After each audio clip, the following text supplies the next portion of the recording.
Like, say if I was transported to another planet, right? There's an alien species. They was like, oh, look at you. Where are you from? I wouldn't tell them, I'm from Baltimore, Maryland. I would tell them everything I could think of about where I am from. I am from a child. I am a child of the earth. So if I understand that, then I look at everything on the earth is mine.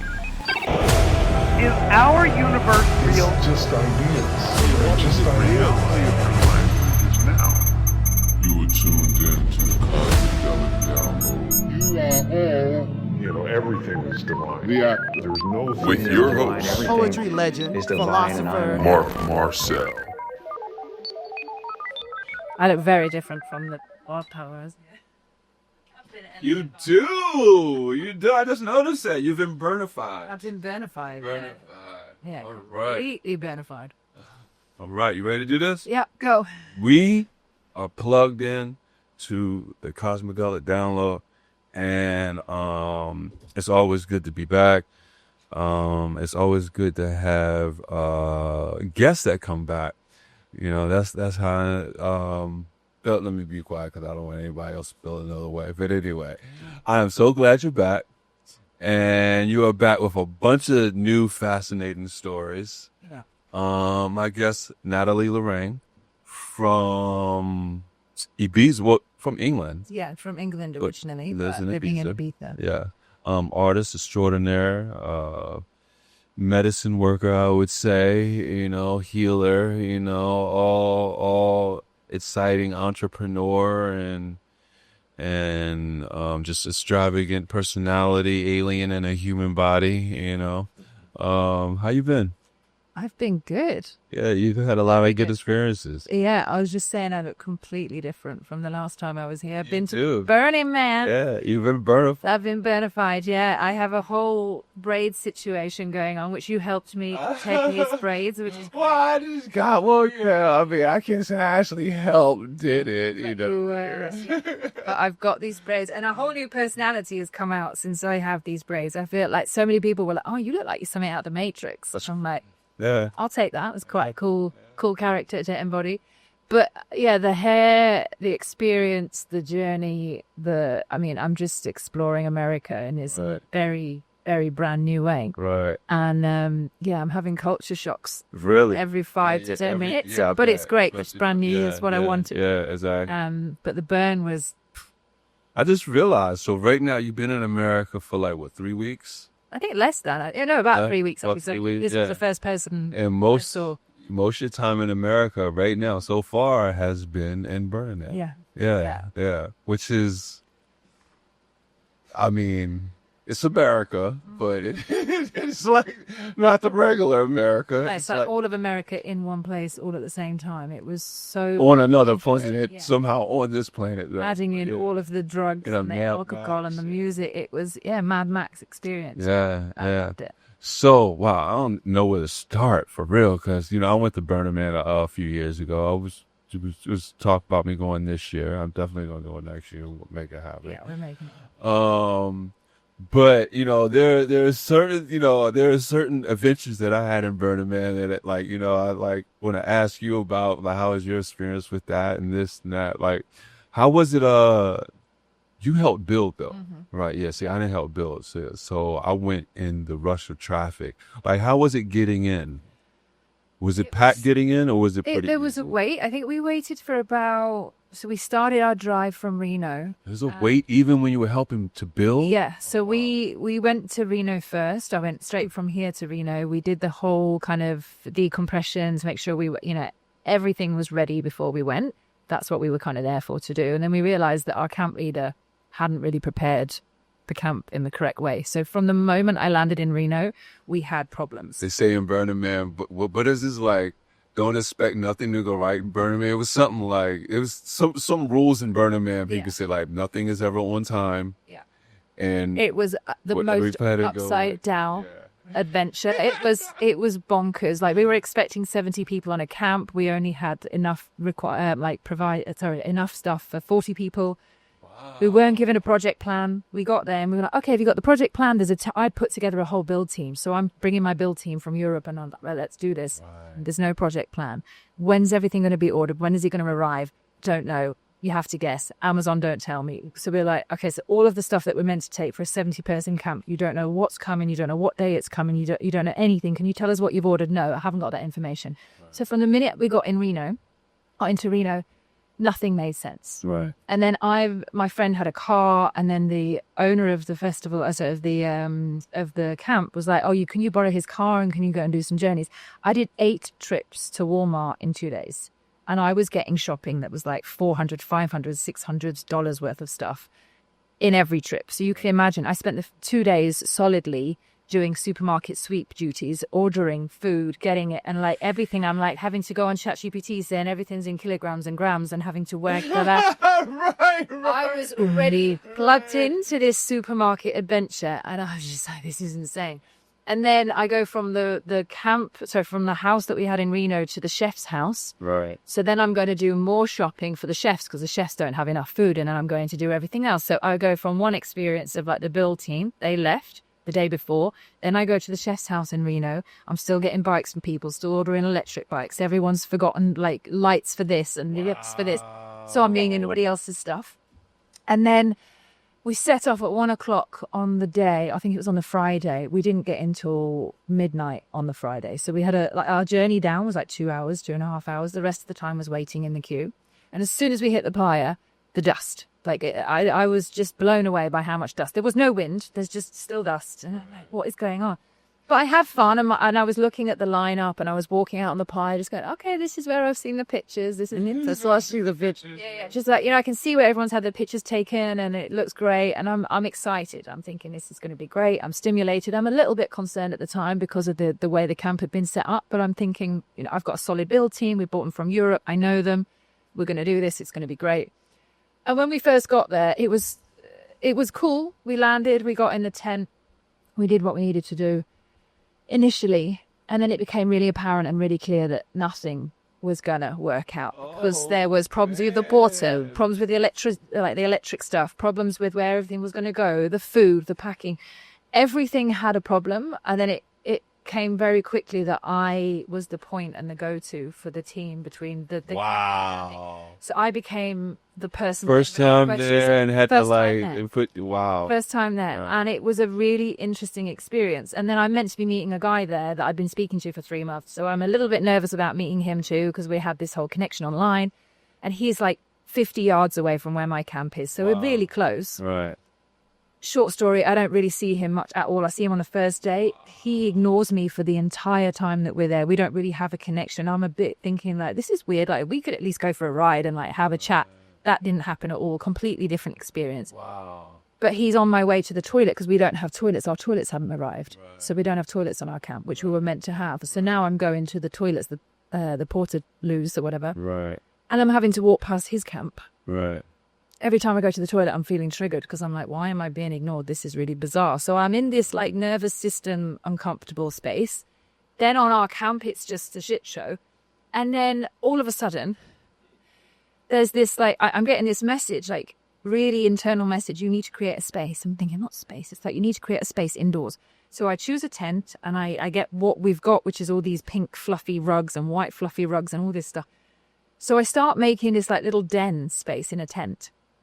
And I don't know why I'm doing this. I've got no idea, but I'm stacking it out. Then I bring snacks and I bring water and I've made this cozy living room space. And then literally within 20 minutes, we have the first storm. Right. And I didn't know it was coming, but I know we had to create a space. We're in this storm and we are holding down our tents in a storm that we've put up. The build team had done an amazing job putting everything up. It got ruined and everything. But we're holding onto these tents like in the middle of this dust storm. And I'm having so much fun. I'm electrified. It's the air element. I'm buzzing. Oh my God, this is amazing. I want to be a storm chaser. I'm having so much fun. It wasn't the collective group experience. Everyone was pissed off. Yeah.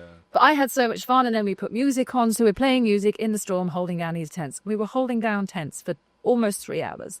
But the thing that blew my mind is there's mattresses flying cast up. There's people losing camps. There's people saying, hey, I've lost my shift pod. Have you seen it? There was a roll of toilet paper that was in the middle of our camp that didn't move. Wow. an inch. That's And I'm like, how has someone lost a shift pod? And this toilet roll is just hanging out in the middle. And I'm just looking, and I'm like having this experience thinking, this is not normal.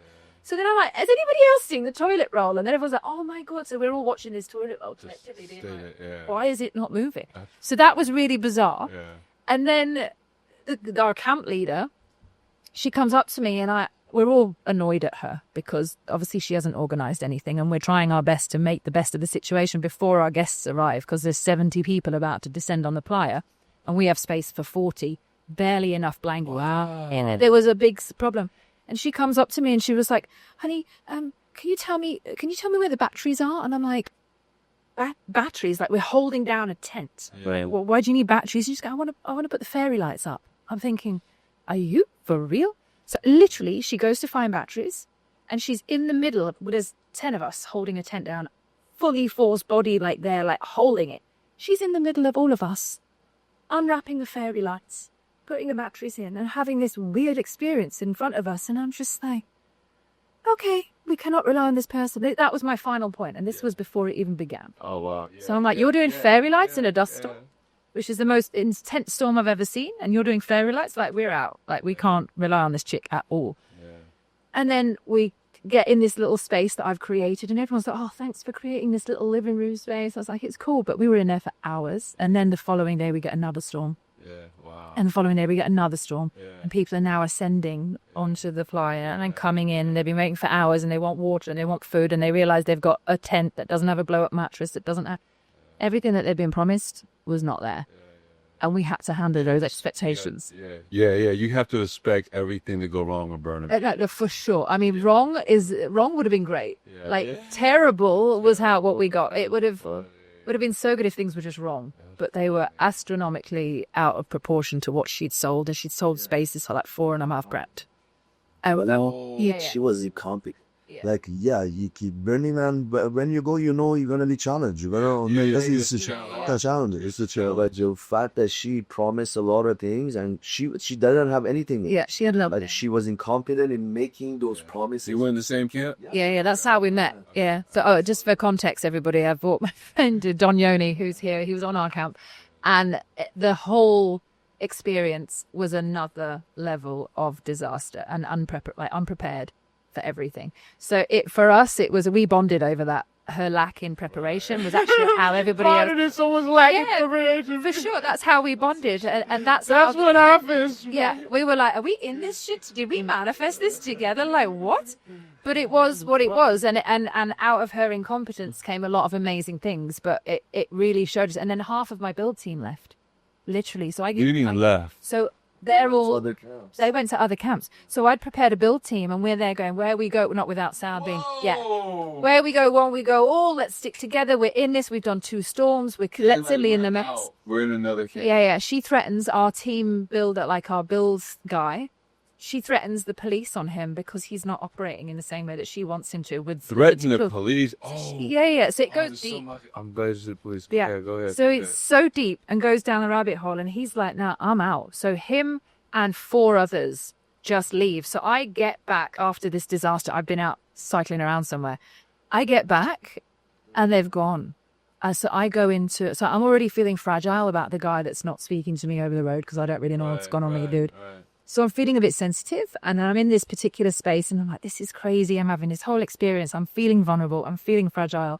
I get back to the camp, and in my tent there was meant to be 4 of us. There's now only 2 of us, and everything's gone. And I go into this like abandonment trauma. So I sit on this mattress that's literally should have blown up. Especially coming all the way from Ibiza and Vernon. Yeah, I'm having this weird experience. So I sit on this mattress, and I'm like, even the mattress is letting me down right now. It's just going down as I'm sitting on it. And she's like, okay, what do I need to learn? What is this? And it was this abandonment wound. Right, okay, I deal with this. So I'm trying to process. I'm doing like pause, what a pleasure, Kabbalah, like really going into it. But it just, every single day, something happened that challenged every single part of every single person that was there. And it was like, I look back now and I'm like, wow. Yeah. Wow. But at the time I'm thinking, this bitch, yeah, she needs to stay out of my way, because everyone was asking me questions. Right. And I'm like, I don't have the answers, but I can co-create a new reality by like putting a chair over there and seeing if we've got food over here and seeing if we can get water over there. I was driving his truck around. This guy felt so sorry for us. He had an Airstream Tony. If you're watching this, Tony, you're amazing. He helped our camp with some tools we needed, with Wi-Fi for a couple of us, and supported us, gave us a shower and everything. He said, well, if there's anything you need, let me know. So I borrow his truck, which was this huge Jeep with the biggest wheels, the biggest thing I've ever driven. He gives me the keys and says, oh, right, come with me. He's building the temple. He said, come, you can take the truck for whatever. So I'm going to get ice in this mega truck. And I look like Barbie driving this like ridiculous truck. So I had so much attention coming to me as I'm driving around. And I need to go get wood. I need to get ice. So I'm asking for fuel, for favors from all these other camps because we didn't have anything. So I'm also feeling vulnerable, but still having to go in to being like, hey, I hope you're well. Like, we've got a camp around the corner and it's a complete shit show. We need some wood. We need 2x4s. We need this. Everyone's like, yeah, cool, no worries. The spirit of community was great. Right, yeah. And I had this, it wasn't just because I had the truck, but I had maybe not in your camp, but no. yeah. So I got to see everything in the Burning Man way. Right. It was great. Right. But I had to go into camps and You had to go to other camps. and just be like, I'm really sorry. Like, I know I look like Barbie in a truck right now, but I need your help. And I think that kind of worked in my favor. But we had so many amazing camps around us, and he helped me with the car. And I just had, I was waiting for ice for a couple of hours in the heat, and I'm just like, this is just what I got to do. So I'm chatting to people, and I got that experience, but. Man, it was intense. Brutal, wow. Yeah, brutal is the word. It's funny. There's so many things. Like when I was in the queue waiting to go in at Burning Man, a dust storm came. My first time in car. I wish Darren was here. Yeah, that's why I can go. But I was following Darren into the Black Rock or whatever, we was going in. Before we got in, dust storm came, and I'm just sitting in the car, and I literally say out loud, I'm like, what the fuck am I doing here? I was like, what the fuck am I doing here? Like, the next day, I couldn't wait till the end of the week. I was like, to not wait till the fucking end of the week. God damn it, why I fucking live with that, put myself right. The third day is when it hit me, but it was at night. It was when we were on the bicycles when we went out on the playa, because we didn't go on the playa the first 2 nights. The third night we went on the playa, and I'm looking around, and I'm like, oh yeah, that's when you get it. That's exactly when I got it. I get rolling out, and I'm like, this is why I'm here. Right. Yeah. So I just got chills. So I was gonna say, like, it took me 3 days to adjust. Yeah, same. Because at first I was like, I want to leave. Why the fuck am I here? I can't. By the 5th day, or 3rd day, I was like, yo, this is magical. By the 5th day, I didn't want to leave. By the time I was ready to leave, I was somber. Oh, for fuck. Man. So, was an adjustment like that for you? Was it a similar experience? Yeah. So when we landed, obviously we're landing into a stressed, disappointed team, and then we have to make do, and then it's all action. So there's a woman in the UK years ago called Challenge Annika, and she used to drive around and build these spaces in a very short amount of time, and she'd go to local businesses and say, can you help me with this? I'm building a school for children. I need this. And she'd have like 3 days for this challenge, and it was a TV show. I felt like Challenge Annika. So I was on nervous system, like literal intensity of every second trying to find something. So I go out on the bike. So the first night we get there, I go out on the bike just with Jamie, and who's my housemate, brother of mine. We go out on the bike, and I'm on this push bike, and I'm like, I need an electric bike. I am not riding around on this ground with a normal bicycle. No, Joe. So how does your ass feel? Babe, my vagina was purple on the first day. I was like, oh my God. I'm like, this is not happening. This is not happening.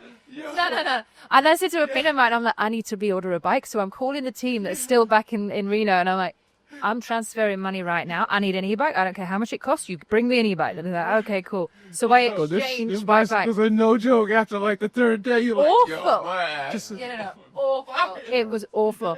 So I was obviously in pain. I was super stressed. I'm having this experience. When my e-bike comes, I'm putting it together, and I go out on the playa, and I'm rolling around. I'm like, wow, this is insane to look at. This just as eye candy. This experience is next level, but I'm still having the emotional triggers and traumas, so I'm still not out of the crap scene. And then obviously we've still got the weather, which is like shit.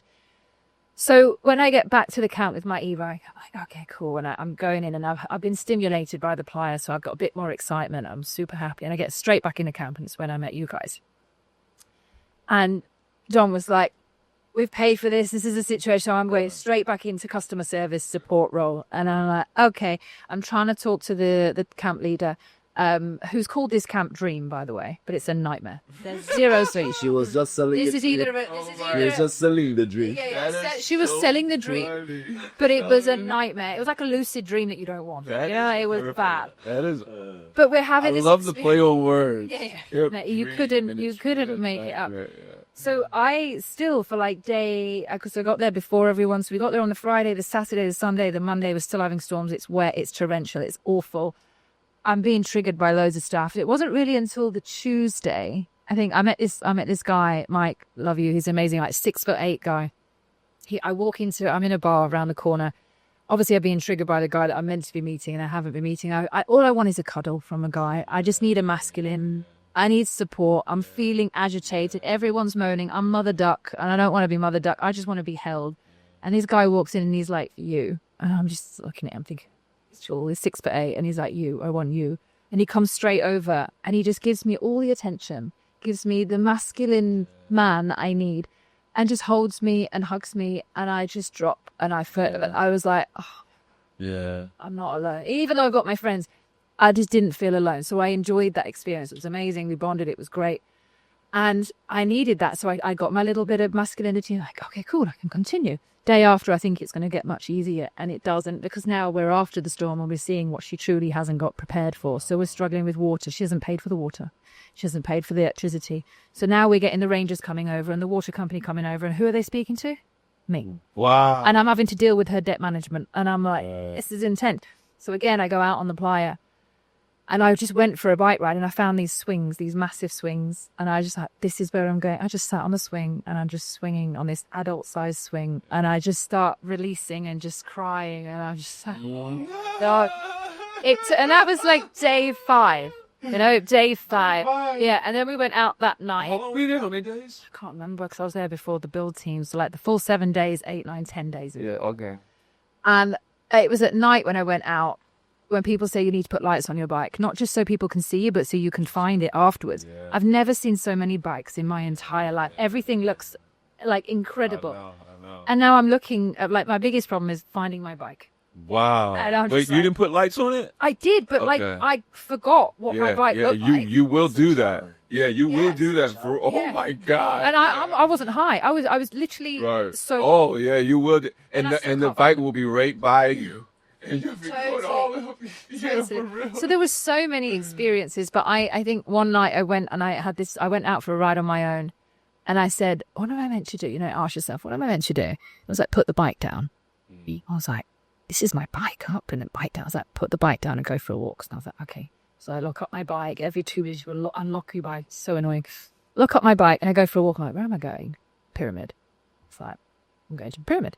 And I go walk into the pyramid. And I walk straight in, and there's this Indian guy that I'd been talking to a few mornings, I'd been seeing, and he just looks at me, and he's like, hi.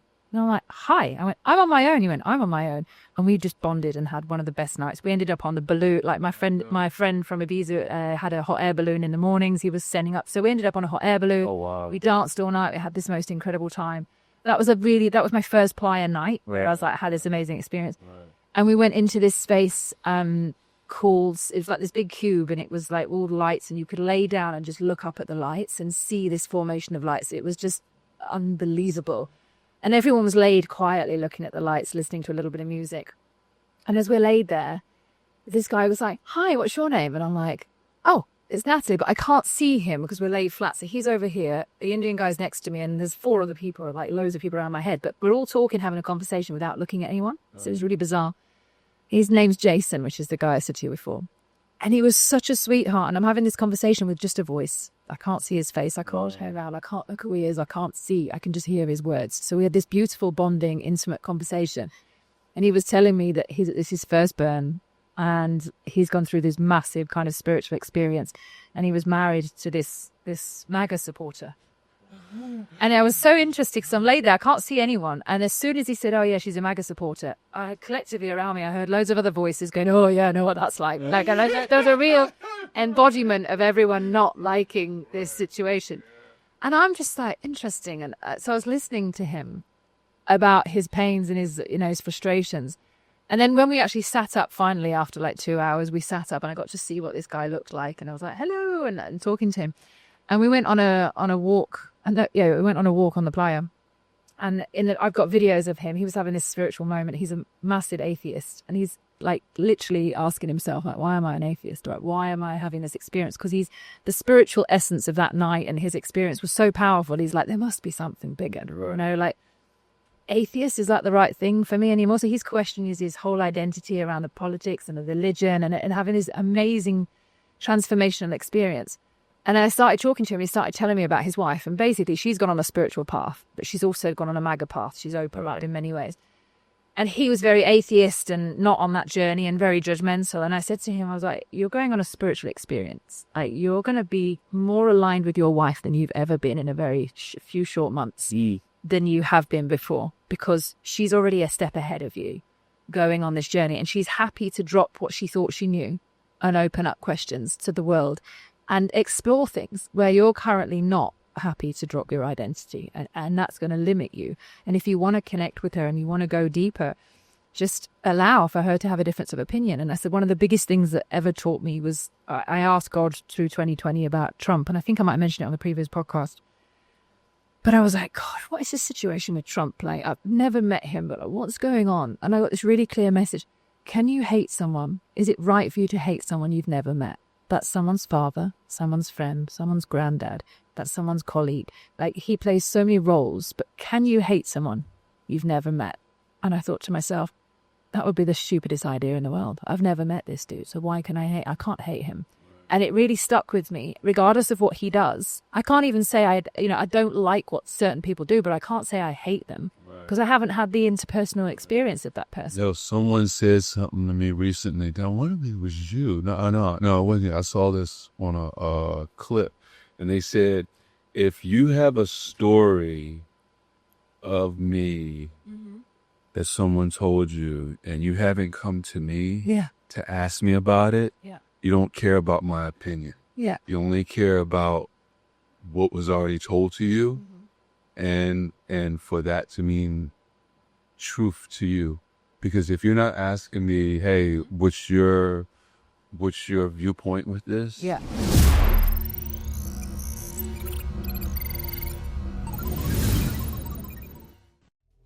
Greetings. I'm Mark Marcel, poet, philosopher, animator, and psychonaut. One of the questions I get asked most along my journey is about psychedelics and, some of the experiences that come with it, but really, what are some of the best preparations? So I wrote this free guidebook, How to Prepare to Meet God, which allows you to encounter 9 messengers, some of the most potent and important psychedelics known to man. Most of them I have encountered, some of them I have not, but I have done my due diligence and did the research to provide you with the best preparations possible. I invite you to dive deeper into the material. If you want to go further, you can get the full manual. The link is also provided in the guidebook. We live in a world where people are obsessed with avoiding death. But I wrote this book because I'm obsessed with finding the truth. I invite you to dive deeper. Keep breaking the illusion.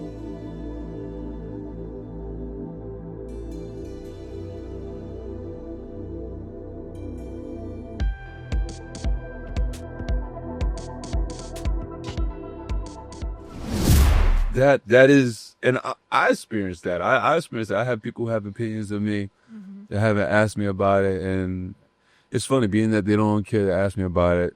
I almost don't care that. Don't know their opinion. First level thinking, no logic, no understanding. It's just you hear one thing, you surface level thinking. Exactly. You don't investigate. And I find that across the board with a lot of things, though. It's like almost like first come, first served.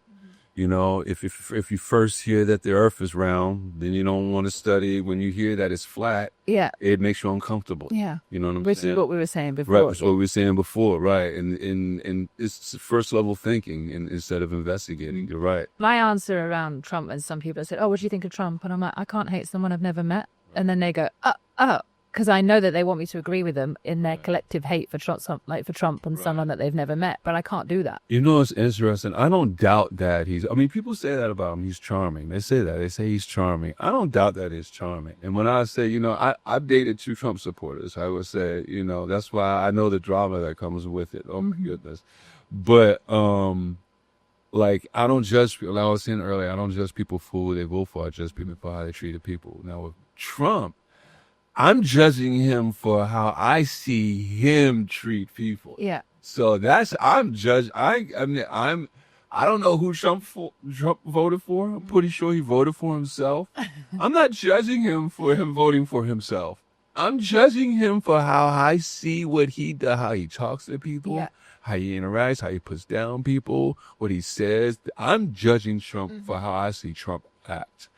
Other people, I'm judging them for how I see them act and how they treat people. I can't judge them because I know this, and that's what I was telling Daniel, my housemate. I was like, look, I know there's a couple people in this house. Like, it's funny when Daniel was coming in, they Asked him who he voted for. Yeah, they shunned him. They were trying to vet him and stuff. When I found out, I kind of laughed and giggled. Right, I was like, y'all so simple minded, you know, because they're judging. They don't understand people. I told Daniels, I was like, I understand people vote for one issue more than they do all the issues.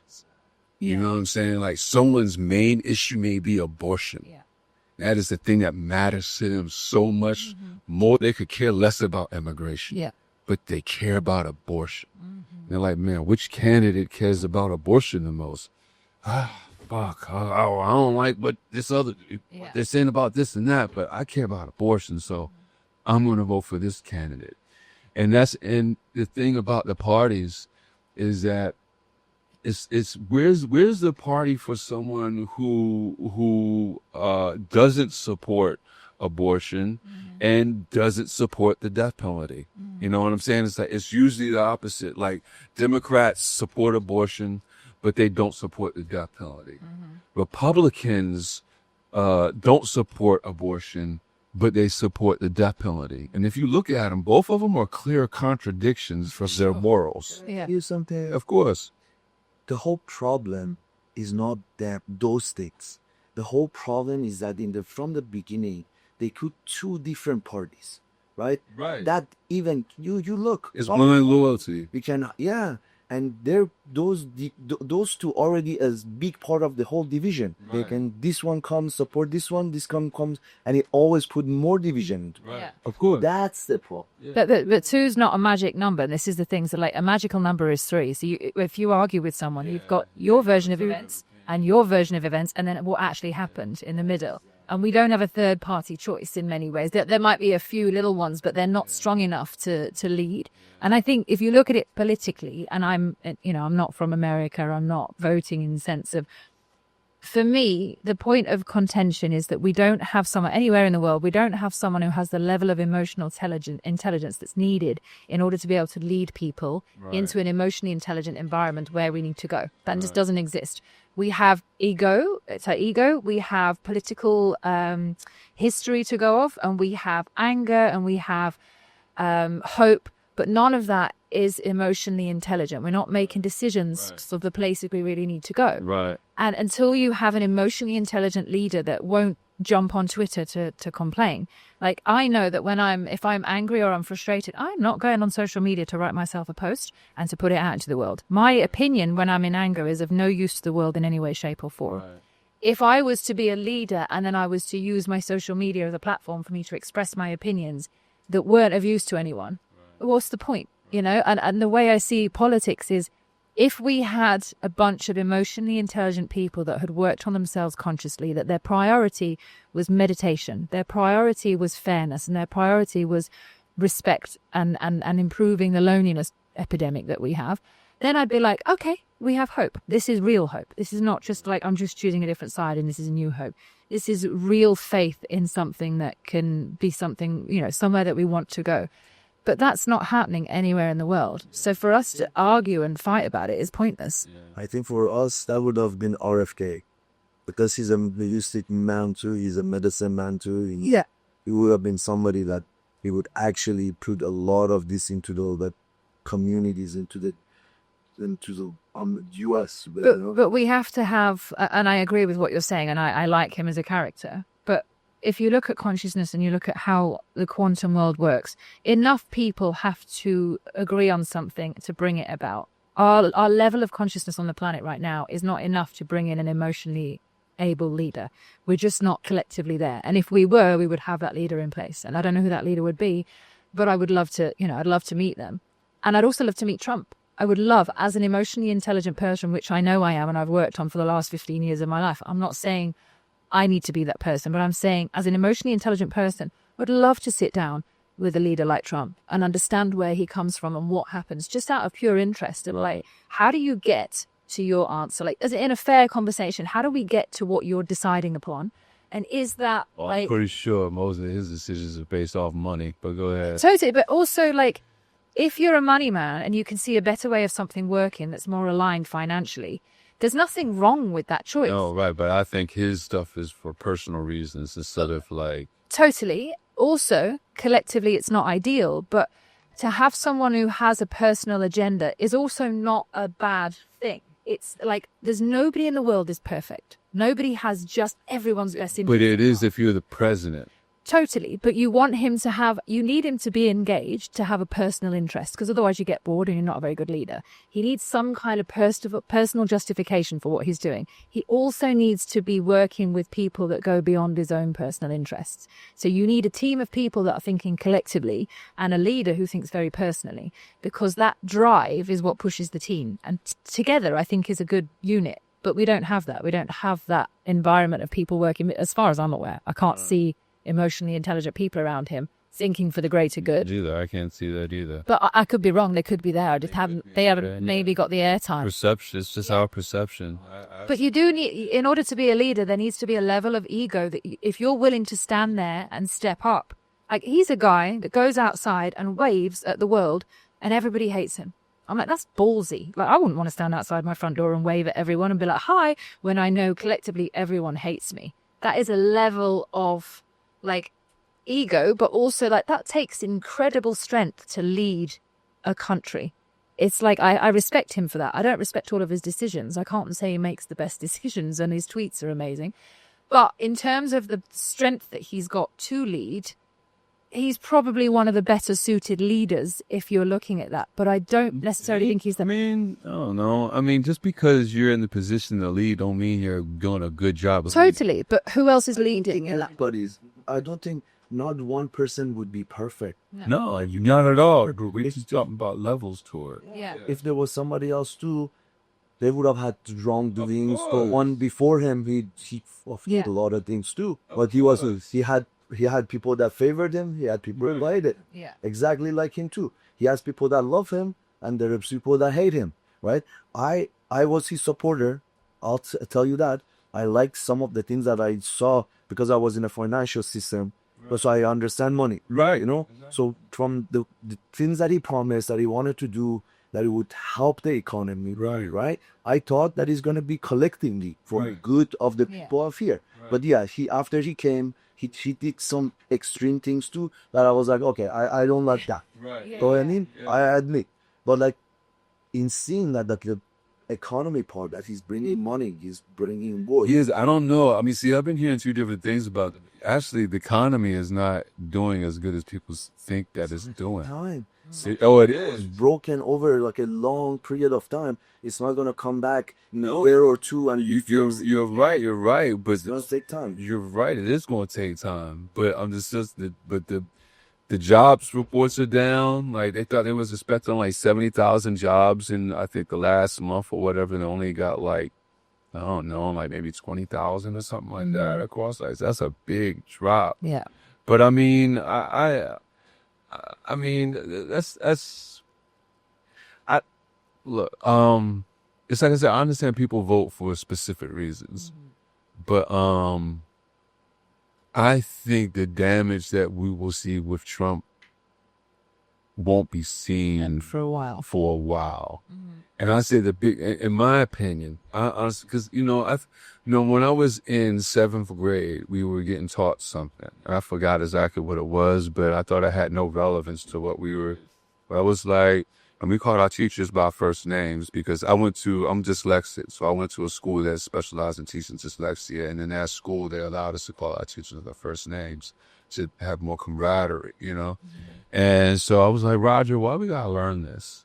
He was like, class, can someone tell Mark why we have to learn this? And the dude right next to me, Chad, was like, yes, Chad, because history repeats itself. Interesting. That's a really good answer. Right. I'm in the 7th grade. I still couldn't digest it. I was like, what do you mean history repeats itself? I was like, okay. As time goes by, when I get older and start seeing, I'm like, wow, history repeats itself. If you do not learn from the mistakes that you've made, you will repeat. And honestly, like, I see a lot of things repeating, just in different ways. Like this immigration shit. I didn't get that. Could you try again? What are you Piping up. listening to right now, Siri? Anyway, but like this immigration shit, I see parallels of what happened in Germany, and I see, and it's just done different ways. Like they had concentration camps in Germany for the Jews that were in Germany. They may not call it concentration camps, but they have camps for the immigrants who come here, right, and don't make it. They don't send them back to their country, or well, that's their plan to, but they send them somewhere else in this other part of a camp that's not supposedly on American soil right now. But it's a camp. It's a camp that you have them caged behind stuff. They're not getting the best of food, just like they didn't get in Germany when they were starving them. Now, do I really believe that their mission underlines, hey, we are going to treat these people exactly how Hitler treated the Jews? We're going to put them in camps and starve them, kill them all. I don't think that You cannot say this the same thing. hold on, listen. I don't think that is what they are purposely Doing. knowingly. I can't deny though that I see the parallels. And I'm like, wow, that shit looks very similar. It looks similar. It's very different context, but the similarity of the housing of people is very similar, which is scary. And Hitler took away birthright citizenship for the Jews in Germany. Trump is trying to do that. Trump is trying not only birthright citizenship, but even if you have the kid here, if you come here from another country, you have the kid here, all right? Even if you had the kid, they're like, no, that kid's not an American. It's too soon. No, you need to be here a whole lot longer before you can be an American. All these little things are changing. Hitler was arrested, spent time in jail, because he tried to stage a coup. That's why he was arrested. All right, went to jail. All right, got out, then he won. That's the same shit. What happened with Trump? He didn't spend time in jail, but they were going to go there. That's where they were headed. He tries to stage the coup. However, you can look at however you want. I saw that shit on January 6th. I saw all them people running up in there. Yes, and a lot of people on the right said, the police let them in. They let them in. No, they didn't let them in. They let them on the grounds. All right? They moved the fence that was there because they had a rush of thousands of people coming to them. And there was like 5 officers outside at the time. And they're like, oh shit, here. But did they let them in the building? No, they didn't let them in the building. That's why you saw that standoff. That's why you saw broken windows. That's why you saw them climbing on the building. No, man, that was a coup. They were trying to actually do that. All these parallels are so similar. Now, like I said, do I think Trump is as viciously and purposefully and doing this shit thinking I'm gonna exterminate these people? No, I don't. I don't. But I cannot deny the parallels of what I'm seeing. And this is in the beginning. Who knows where this is gonna go to? This man has 3 more years. And even if he dies in office, J.D. Vance is going to be president. J.D. Vance will say anything. J.D. Vance said Trump was Hitler a few years ago, and now he's the vice president. That's a man you can't trust. And change his opinion just like that. So all he's going to do is just continue on with the agenda that's going on. I think there's 2 agendas going on with Trump. I think Trump himself only cares about money and what he's doing. Trump has made $3 billion this term alone from him being in office. Him himself has made $3 billion. $3 billion. All right? I think that's his agenda. What can I do for me? What can I do to keep my family straight and all like that? See, Kushner's got $2 billion from Saudi Arabia. $2 billion to start a hedge firm. If Hunter Biden did some shit like that, what? Not 2 million, 2 billion to start a hedge firm in the first term, right? So I'm seeing all these parallels. So I think Trump himself cares about money, what he's going to do. I think the people around him, like the Steve Bannons, the Steve Millers, all them people, I think they care about their agenda, which is what is being pushed with a lot of this immigration, which it's just a lot of the districts being changed so they can change the way of voting is being done. So, but again, like, I don't judge people for who they vote for. I judge people for how they treat people. Yeah. But I can judge these people in the administration for what I see them doing.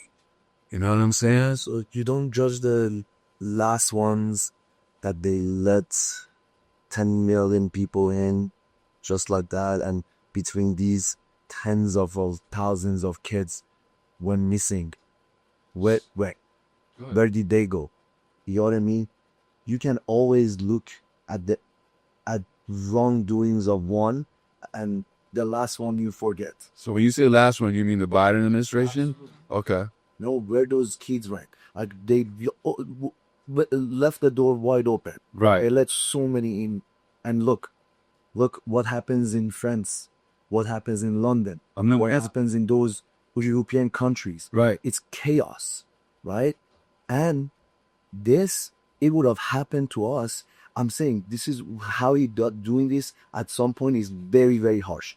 If you find people that are like gang members, wrong dude, they have history, get them out. Absolutely. Right. At some point, he's doing people that they're like here for years, they're working to. That's wrong. Right? But imagine what happened in the last one opened the door to this situation. I can't say that. I can't say that. And that's my opinion. Right. Everything is opinion. We know how to. We're out of context. So, all right. One, I don't believe in borders. I think this is Earth, and we are a people of the Earth. Like, I don't look at myself as American. I look at myself as an alien disguised as a human being, which I look at all of us like that. I look at it like, if I want to walk right up into Mecca right now, I should not have any restrictions to be able to walk anywhere on this planet. I look at the same thing with America. I don't believe in borders, how protecting, preserving, I don't know, the country. And I understand the argument with it. Because other people, you gotta protect the country. Where's the country? I get that, but I think there needs to be another way in how it's done. So to answer the first thing, So to answer the first thing, like, I'm not upset at anyone coming in, even though the people they're taking jobs, they're taking this. Okay, cool. Step up your game. I look at it like, they're a human. They're trying to find a better way of life. Yeah. Life so that Now, along the way, are there things that happen? Are there criminals along the way getting involved? Yeah, of course there are. But from the statistics that I see, there are more citizens that commit crimes than there are people who are immigrants. Those are the stats. But does there need to be something to where they vet, to where they at least look at people coming in? Absolutely. I was what? I was I'm an immigrant. no doubt. I took bonds to do an FBI check on a 17-year-old kid. Right. You know what I mean? But the way they vet, I think, is a little bit over the top sometimes. But I understand the vetting, but I think anyone should be allowed anywhere you want to go. I agree. Now, I'm gonna say one last thing about you being, because I'm gonna say this. So the Trump supporter who I dated, she was a Persian, right?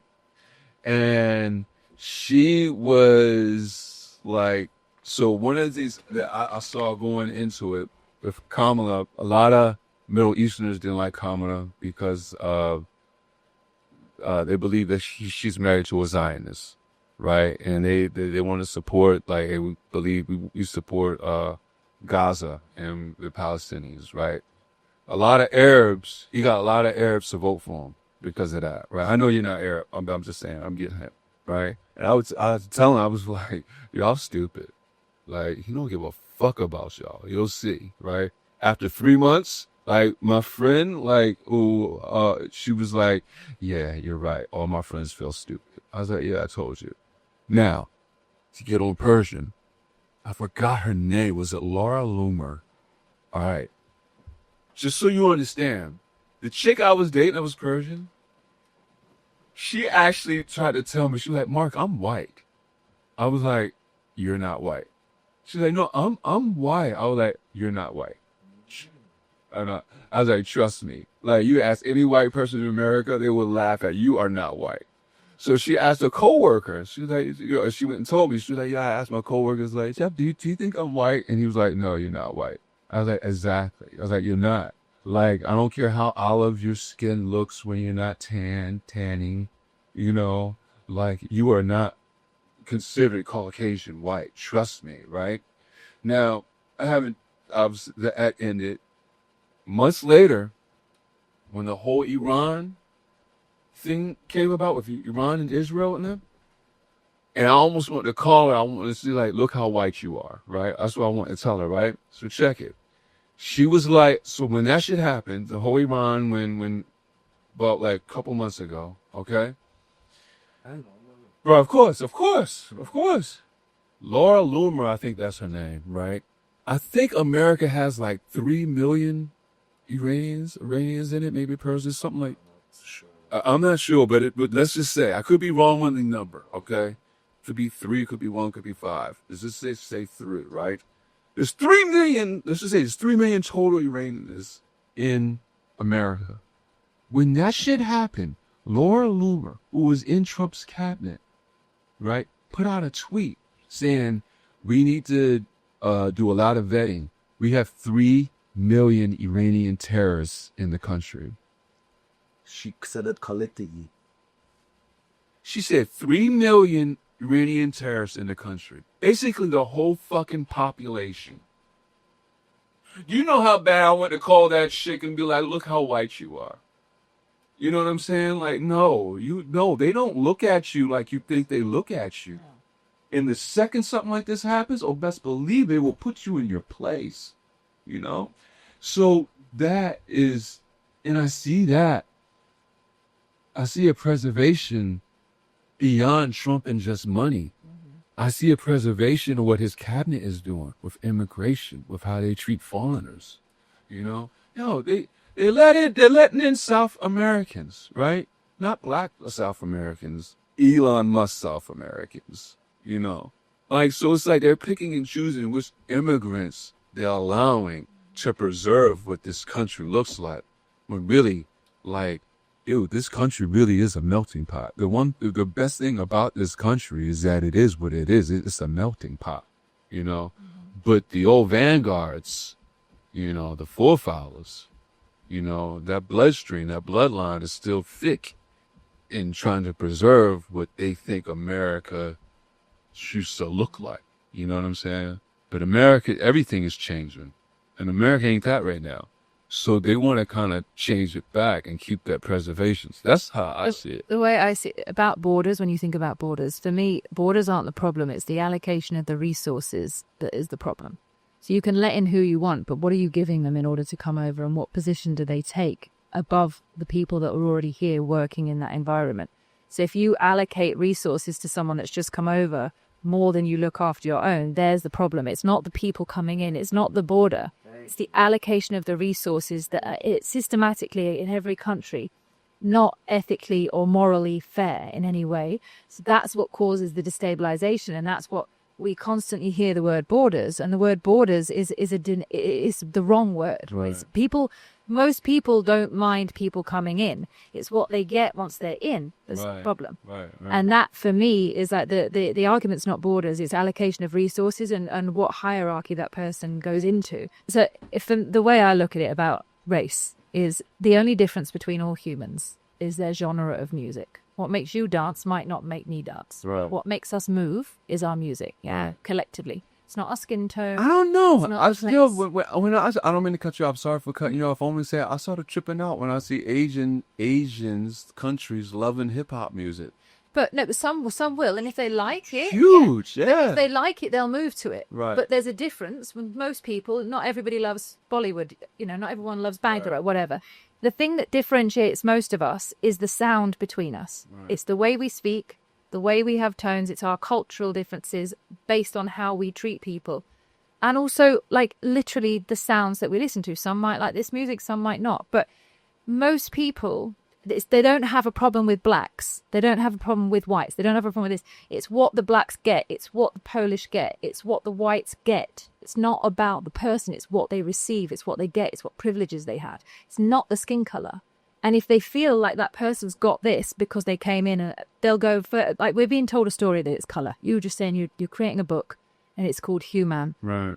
And the hue is the difference in colors. Right. But it's what people receive and the privileges that they have that we don't like. It's not who they are as a person. Right. And we get told to follow the black story and to follow the race story. And most people I know, I don't really think I've ever met someone in my entire life that's actually hated, like, for example, in the UK, has actually hated a Polish person that's come in. Right. It's that Polish person gets the job. They get, They get the house.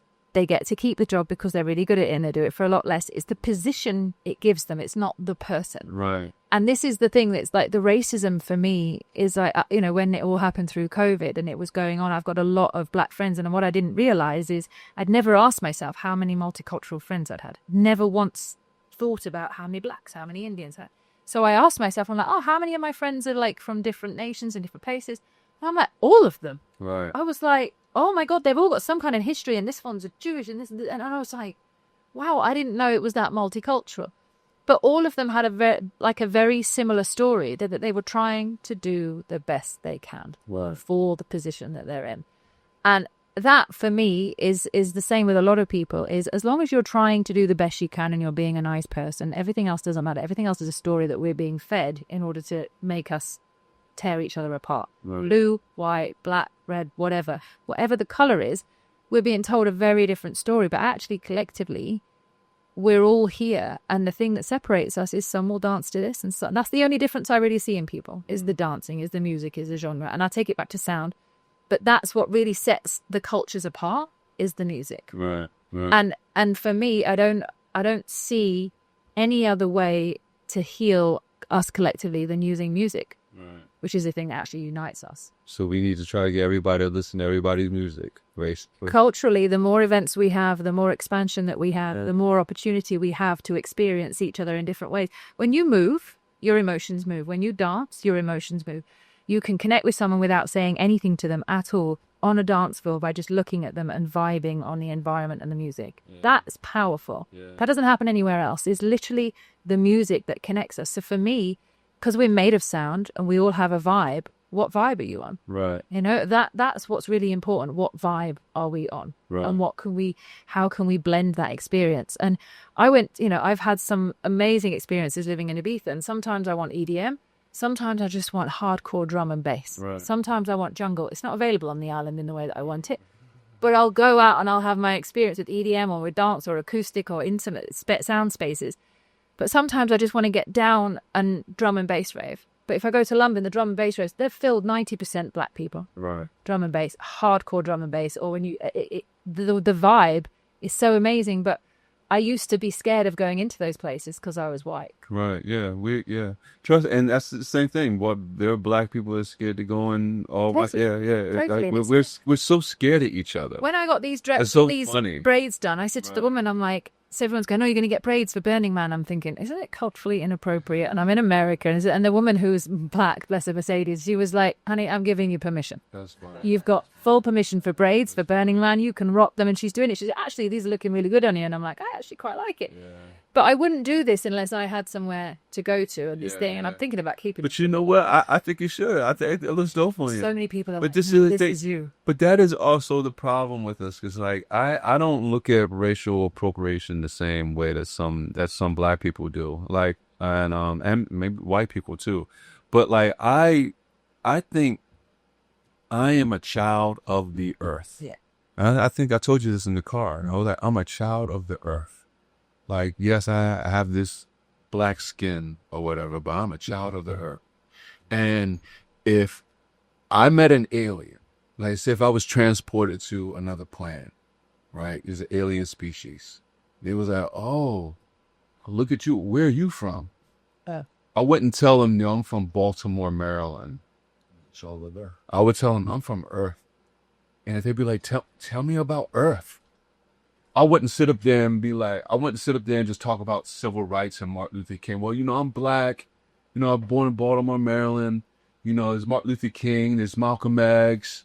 We got LeBron James, Michael Jordan playing basketball. I wouldn't just tell them about black people.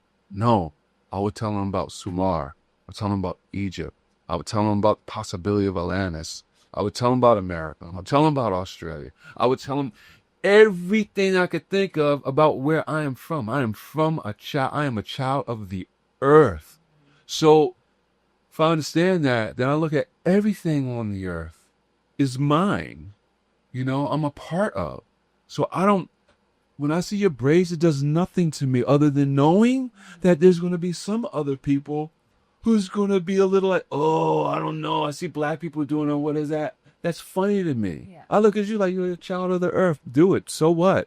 Like, you know what I'm saying? Like, Think next time. yeah, I don't look at race appropriation the same way. Like, people got on Beyonce about like being dressed in like some native garb, Indian garb, I think, or whatever. And they was like, "Oh, look at her. She's not true native or whatever." I'm like, yo, like, what are y'all bitch over the dumbest shit? Yeah. You know what I'm saying? Like, you really think a people owns this style? You know what I'm saying? Like, you really think just this style is owned by this culture of people? No, man. You're a child of the fucking earth. You're in and everything is fashion. So fashion away. You know what I'm saying? So this one, I knew you were gonna get that. I can't say I knew you would think that. I know other people Yeah. would wonder that in their head. Everyone thinks I should keep them, and it's so bizarre, isn't it? And I told her, you look like a Viking woman. A Viking? Yeah, you do. Oh shit. It's so weird to have. Like, I've had a very different feeling, and it feels like a different personality. It's obviously just a different version of me. But one of the guys on the count was just like, "Nah, I can't imagine you with normal hair." I was like, "Oh, go on my Instagram and have a look." He's like, No, I've been on your Instagram, and I don't want to see it. This is you. What's this? You're a singer. This is you. This is your look. This is how I receive you. And I'm just like, okay. And it's very, because I like it. It's so practical. Yeah. I'm like, oh my God, I don't have to do anything. I just put moisturizer on my face, brush my teeth, and I'm done. Yeah. Don't wear makeup. I don't need to do my hair. It's so easy and adaptable. I don't know how it's going to be. Even my dad was like, I really like this. Oh, that's dope. I That's was like, yeah, I fun. think you should keep it. And That's I'm like, I dope. think I need other colors and different things. But he's like, no, I really like it. It works for you. And it's felt very good, but like being at Burning Man, everyone's got something going. Yeah, everybody. Like, you're dressing up. I mean, I literally dressed up in white the other day with a big fur coat on. It wasn't your fur coat that you gave me, which was... Yeah, I appreciate it. But I had another fur coat on and a big thing. And so this guy was like, you look like something out of the Matrix, right? And I'm like, I know, I'm really happy. When do you get to dress up as a character? You know, and it's an expression. This is obviously my LA version expression. And I'm happy with the glasses that are all a bit John Lennon-y. But I've just enjoyed embracing a different, culturally, different side of me. Right. So in Burning Man, tell me two things. I want to know what was the hardest thing for you to adjust to, and what is the thing you found that you were most appreciative for? I said because two things with me. The thing that I've found, Burning Man is such a harsh condition that it makes you appreciate the simple things. Yeah. Like for me, I can't tell you how much I appreciated actually being able to sit down to where I have something behind. Like I have a mat, my mattress, sit on the mattress, you hunched over. But when I could sit in a chair and do this, whoa, it gave me such an appreciation. I was like, holy fucking shit. Yeah. That was one of the simplest things that I was like, yo, I know the simple things in life. The hardest thing for me to adjust to was the porta potties. Okay. And how I got over that, it was psychological. I can't even lie. I was going to the porta potty and I literally said, and I was looking around, and I literally said, Mark, if 80,000 white people can use this, so can you. I was like, Mark, you cannot be bougier than 80,000 white people. You have got to go use this shit. That is what got me over. I had to talk myself into it. So, what was the hardest thing for you to adjust to? And one of the simplest, like some of the things that you found appreciative? Yeah, the hardest thing to adjust to. It wasn't the dust. I mean, I got there and just embraced the dust. I just embraced the full experience. It wasn't the storms.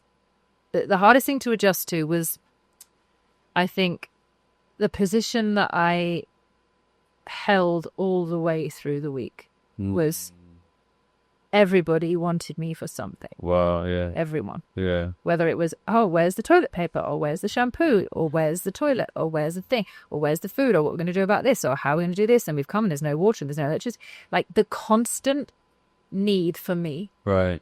I'm not wearing a guide's outfit. I don't have my sash that says Burning Man approved, I can handle any situation. I don't have a hat that says speak to me, ask me questions.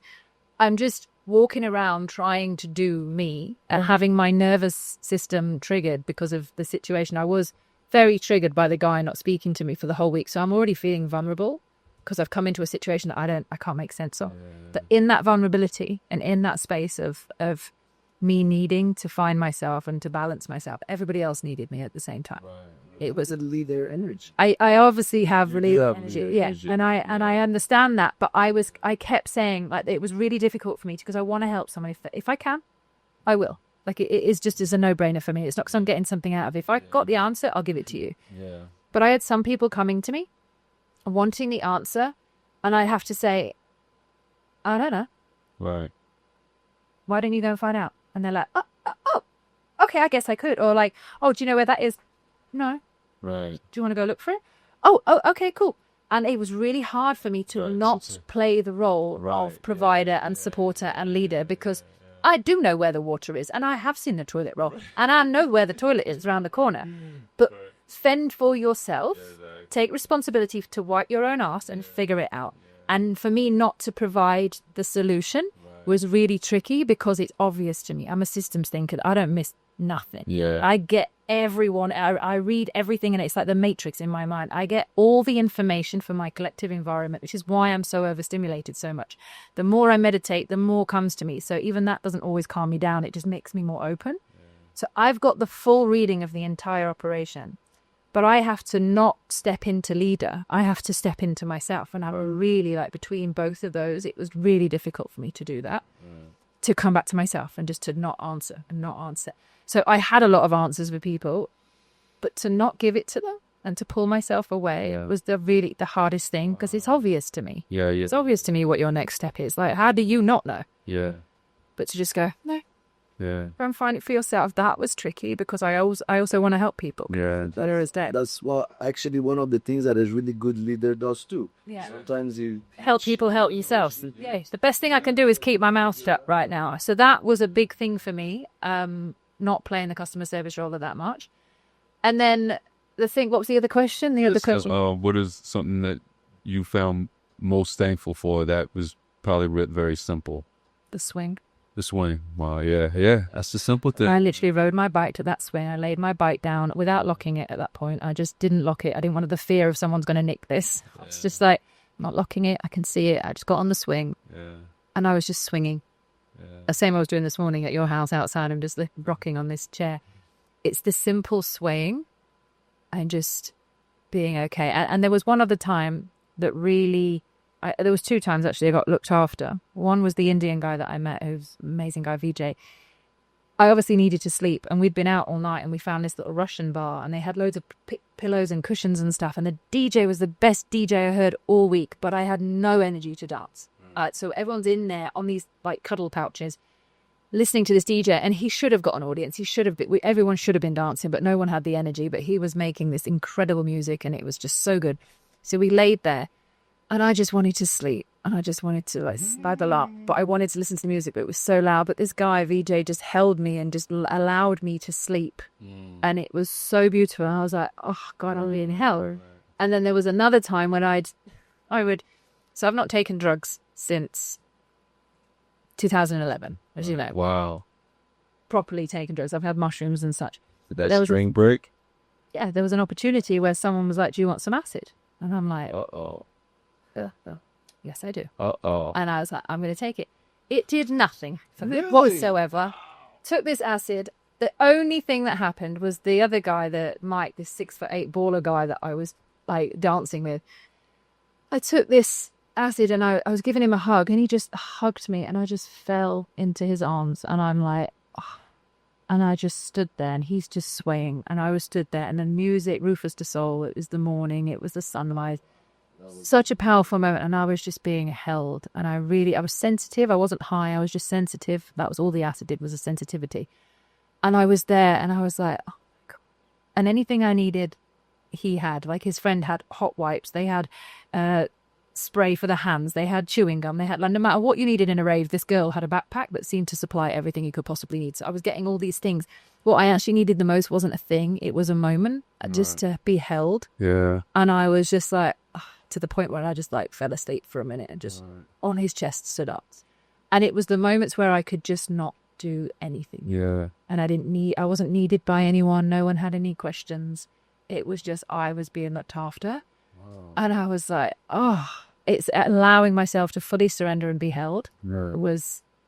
So thank you, VJ, and thank you, Mike. That it just blew my mind to be held. So at the end of Burnham, I know you went to Robo Heart and Mind Warrior. They had Mind Warrior there? Because I know I had Burnt Out. Okay, yeah. So at the end of, because, my transition, like I said, at first I was like, wow, I'm not here. I want to leave. And I was like, oh, this is nice. And then I was like, oh, I don't want to go. Please.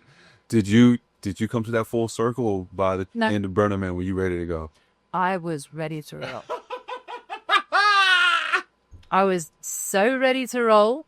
I was so impatient. The character, the version of me, took me 14 days in total.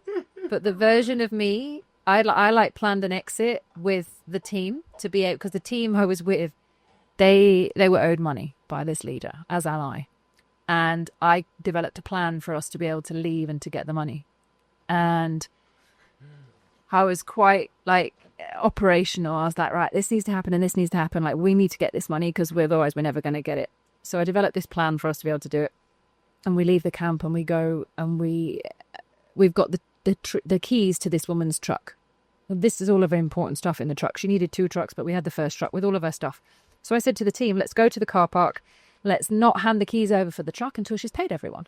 Let's just hold the keys because it's fair. Like, she owes money. So this happens, and they go to the car park, and one of the guys, Earning man trauma. yeah, one of the guys has the keys for the truck, and he basically gets himself paid, and he gets some of the other people paid, and he just hands over the keys to her. Doesn't get me paid. Doesn't get Jamie paid. Wow. My house me. By the time we get, cause we're only 15 minutes late to the car park because we had to go and do some storage stuff. So I get to the car park and I get out of the car and I'm super calm and I'm like, hey, hi, yes, am I going to get paid? And she was like, no. And I'm like, sorry, what? I was like, I'm not going to get paid. And she's like, no, maybe later. And I'm like, no, please don't walk away from me. I'm asking you a question. Am I going to get paid? And she couldn't have been any more rude and ignorant and arrogant. Now, I put that build team together for her. I collectively helped her in more moments than she's ever could imagine. And she didn't want to pay me. So I had the keys. Is this the person that you put me? This is her. Yeah, this is her. So I had the keys for this other guy's car. So the guy who kept the keys with the truck, I had his mum's keys because I had to drive his car because he was driving the truck. So I was like, well, you can play that game. You're going to keep her keys. I'm keeping your keys until I get paid. So I would never be like that. I would never be like this. And I'm like, you ain't getting your keys. Yeah, and I held onto these keys. And I just turned into what I can categorically say was like, back in the day, don't mess with me. Yeah. You don't know where I come from or what I've done. And how much fucking work I've done for the last 15 years to be a nice person. I ain't being nice anymore. That's the thing. I literally got pushed into this 20-year-old version of me back in the day. And I operated and I'm like, you ain't getting your keys. And then I go to the car to get the key, to get paid. And I put my foot like by the car door.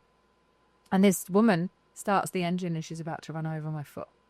The same woman wow. Yeah, so I might have lost my shit, but in response to having my feet. Of course. So I didn't go, I didn't start anything. He's in another side come out. No, I didn't initiate anything. I didn't start anything. I just responded to the situation I was in. And then I sat down on the curb and I cried because I was really pushed to my breaking point. And I look up and there's this giant tattoo store that says under your skin. And I'm like, this bitch has got under my skin. Right, wow. I've allowed it. So funny. I've allowed this bitch to get under my skin. Wow. And the universe was speaking to me, someone's got under your skin. So I had to sit there and shake and get it out of me. And by the way all of this was happening, the friends that I had, none of that, he manhandled me, she wanted to run over my foot, I didn't get my money, all my friends just stood there. And I felt the abandonment again, which is what I've been feeling all week. Of this abandonment, the team leaving, the guy not responding. I had what a lesson to learn at Burning Man. Major abandonment issues to learn, and I got abandoned in that moment by who I thought were my friends, and they are my friends, and they all collectively apologized. But in that moment, even the one who she apologized to? Oh no, not the one that wanted to run over my foot. Wow, she'd ran off by then. She'd driven off, but I experienced the abandonment in the most intense way. And I was on the floor shaking, just like completely like combusting. And they were all trying to talk to me, going, yeah, but you need to see it like this. And I'm like, stop making excuses. Don't deny my reality. And I'm like, don't deny my reality. I needed it all. I manifested it all. I needed it all. They all played their role. She played her role. He played his role. Like, I have no issues with any of them. Like, she can never run a camp and she should not ever run a camp. He should also never. You have no issues with her. I've got no. Take almost ran over. What can I do? She played her spiritual role to push me. When you say no issues, I mean you would still be friends with her. It's a friend. Like if she needed help, if she was in trouble in front of me, when there was a way that I can support and help, I will help because she's a human. You're a better person than me, man. For real. Well, people burn their britches with me, and I let them things stay burned. And this is it. Like you can. I know you're playing a role. This is my matrix. I've manifested your incompetent ass into my universe to learn something from you. That is my manifestation. She is my responsibility to handle. This is why I stayed calm all week. Because I'm collectively looking and being like, we all manifested this shit. You might not see it, but I know we did. So if I can help, I will. Right. I sang as well. I sang. Like without her being incompetent and putting us in this situation, I would never have got the opportunity to sing. And I sang with these artists and you played as well. You played music and I sang and I was making up tracks with a microphone. Had one of the most magical experiences singing and had people coming up to me being like, oh my God, like, why are you not an artist? You should be doing. I wouldn't have had that experience had it not been for her situation. So I thanked her every day. And when the man burned, the fireworks were popping, and I was like, thank you, Aurora. And when I said thank you, Aurora, because that's her fake name and her real name is something else, Right. but I said thank you, Aurora, I just burst into tears and cried. And this release of what I needed. This was before she tried to run over my toe, but still, I was thanking her every day because I was meeting new people and having new experiences. And I knew if it's not going to go great, at least I'm going to get something out of it. Yeah, You're this experience now, and I'm loving where I'm at. Every single person that you meet on the way, like, you need to take ownership for that collective manifestation that's in front of you, regardless of what they do to you. And I've had and been in some of the worst situations in my life that and I will at some point do podcasts about them, but like, how you get yourself into something and how you get yourself out of it is entirely down to you. Right. Unless you're kidnapped. Right. Unless you're kidnapped and you're without your means of normal functioning, you are literally responsible for everything that happens to you. And that may be the harshest thing in the world to hear, and you might not want to know. But I promise you, if you can go from that angle, you can make a change because you're in control. You're in some form of control because you can take responsibility for it. And I took control of that situation all week because I knew I'd taken responsibility for this entire group. I'd got them to the playa. It's now my responsibility to stand up and do what I can to help them while they're here. And I did it all week. And I was so proud of myself. I cried about how much I'd supported everyone, even in the worst. I felt like a hedgehog. The way I kept describing it, everyone was like, how do you feel? How do you feel? I was like, I feel like a hedgehog with no spikes trying to cross the road. Like vulnerable, like the most vulnerable you can be. Just imagine this hedgehog trying to cross a main road and you're like, oh. That's how I felt all week. Wow. But I still was able to help everyone else. So I saw a version of myself that I've never seen. He leveled up. And I leveled up. And then she was telling me that story. I told her, I'm like, listen, I know you for a few days, but like the level of consciousness and the level of the spirituality that you have, we have to understand. I'm going to be For challenged. you, in order for you to go to a next level, you're going to deal with challenges that you never faced before. And she did. No one levels up without hardship. She got one of the hardest challenges, you know? Yeah. And she came out of it with a peace of mind and a peace of heart. And she's totally overcome. I'm happy I went. I can't say it was the greatest week of my life at all. Like, I've had much better weeks.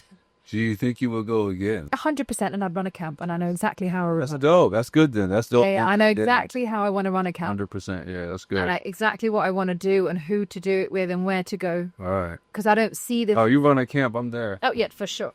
Yeah. That's everybody is like, nah, I'm there. Okay, cool. Because I have the support, because I know what people want to do. But you can't run a camp unless you see how not to run a camp. Yeah. There's no wisdom without failure. The journey continues. Stay tuned for part 2. The